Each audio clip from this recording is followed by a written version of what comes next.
music producers? It's Curtis King at CurtisKingBeats.com, and you're watching another Curtorial. This was a request that one of you had asked me about making a drum tutorial for the song Plug Walk. So apparently you want to figure out how to make your plug walk. That's on you. But I'm going to show you how to break down these drums. I'm going to show you all the elements, specifically from this loop right here. If you don't know, the song is by Rich the Kid. It's definitely a popular song. It just came out recently, but check out this loop.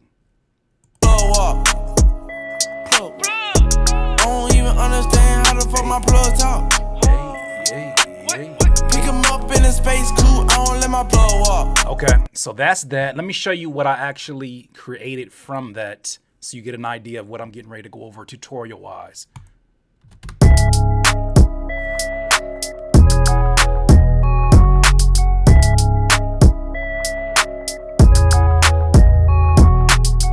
Now, the thing that's interesting about this particular loop is a few things that I liked about the original is that the attitude of this drum loop comes really from that snare and the fact that it's not a full snare, the fact that you're only getting a snippet of that snare, and there's many different textures that you hear within the actual clap. I'm sorry, not even a snare, it's a clap, but there's different textures that you hear. I hear one clap texture that's sort of a higher clap texture. You can find these all within the Metro Boomin kit, of course. You can see over here on the side, I was experimenting with some of the kits that I had already.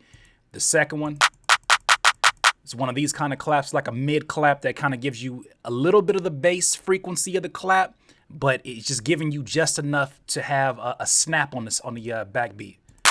And then this one, that's kind of a combination of both, but it has its own frequency. So those are kind of the claps. Let's go ahead and listen to those first and see what those sound like. As you can see, they have a quick release on them. And that obviously came from me shaping them here in the envelope and instrument section within your channel settings.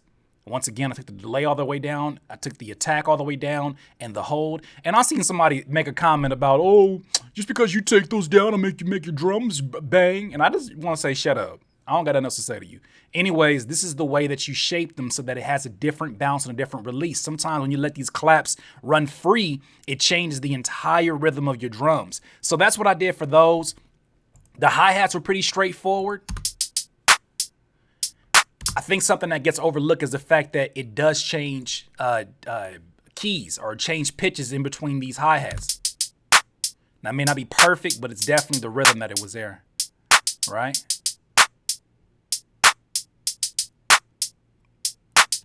And sometimes you don't need to have crazy hi-hats to keep that bounce going. You just need to make sure that you keep the movement of the beat moving forward, and that's what they did with those hi-hats. Now, another important element, of course, is that 808 sitting in the background.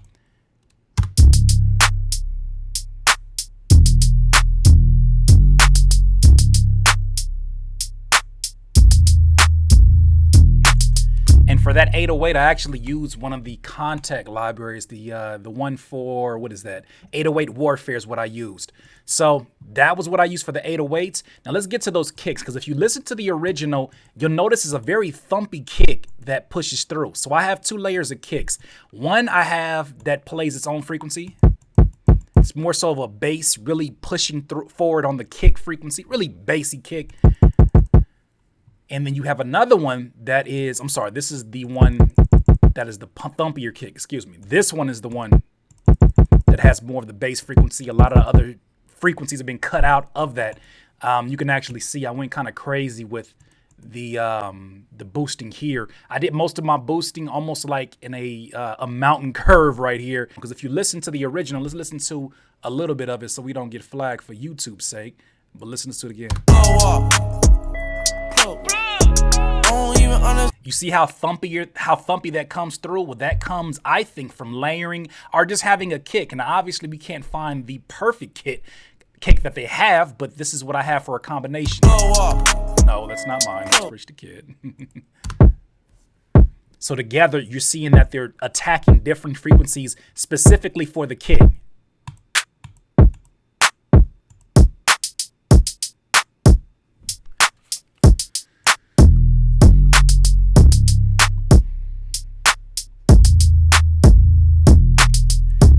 Now, some other things that you might want to note, here's where I took the process of the 808s. The 808s got a few different things going on. the EQ. I did a sharp a turn right down here for the bass and sub frequencies, because really this is where you want the 808 to shine. It's another one of those 808s is kind of muddy, but it's actually a better quality 808 that I'm usually used to, that I enjoy. That's one. Add a little sausage fattener. Shout out to DJ Carnage. It just does something to it. That's what he said to it. And then the Big Bottoms preset, the Waves preset, that's actually that is the R bass. And then this one right here is another Busy Works Beats preset that is for the L2 Waves plugin. And so that was pretty much the basis of it. But let's listen to it again. One more comparison, side-by-side comparison. This is just the loop. Blow up. Right? I don't even understand how the fuck my plug talk. So that's Rich the Kid. Let's listen to it as we have made it.